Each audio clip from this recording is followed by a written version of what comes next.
fanoušci, pojďte sem k nám k parkouru Jumping.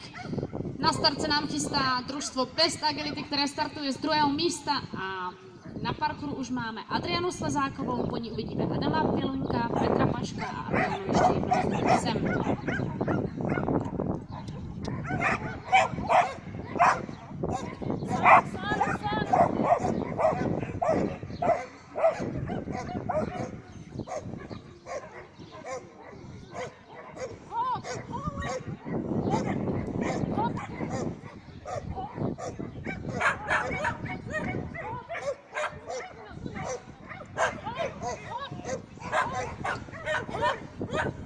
Závěrečná rovinka. A máme tady první čistý běh družstvo Best Agility, které startuje z průběžného 2. místa. Na startu Petr Paško, připraví se Adam Bělunek a po něm ještě Adriana Slezáková, která uzavře za tohoto týmu, tohoto družstva. Jde o hodně průběžné výsledky tohoto běhu. Na prvním místě No Chance, druhé místo patří Sultánku, třetí místo Já 2 ty 2. Co se týče průběžných celkových výsledků závodu družstev, na prvním místě máme družstvo Sultánci s 15 trestnými body, na druhém místě Fantastickou 4 s 20 trestnými body a na třetím místě Já 2 ty 2 také s 20 trestnými body.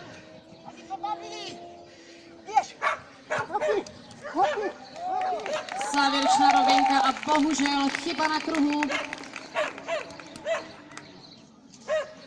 Na start přichází Adam Bělunek s Ergem, po něm uvidíme poslední závodníci tohoto družstva Adrianu Slezákovou.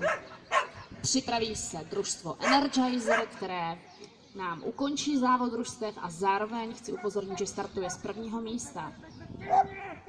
Toto družstvo bude startovat ve složení Jitka Slánská, Milan Jirásek, Jana Haberzetlová a Jitka Slánská.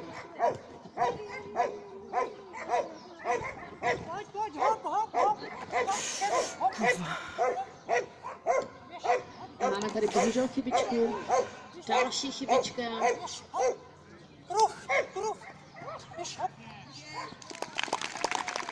Takže Adam nám doběhl s 2 chybami a na startu už Adriana Slezáková z Crazy, která zakončí běh tohoto družstva.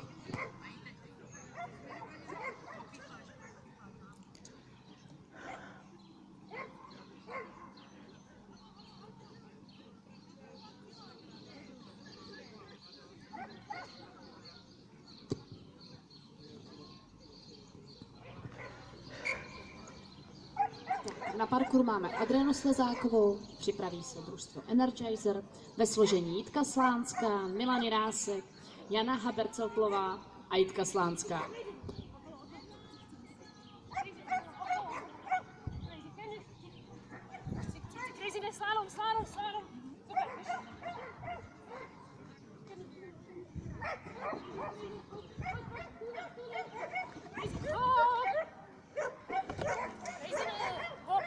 A bohužel tady máme chybičku na zdi. A nyní závěrečná rovinka. Ale krásně zvládne.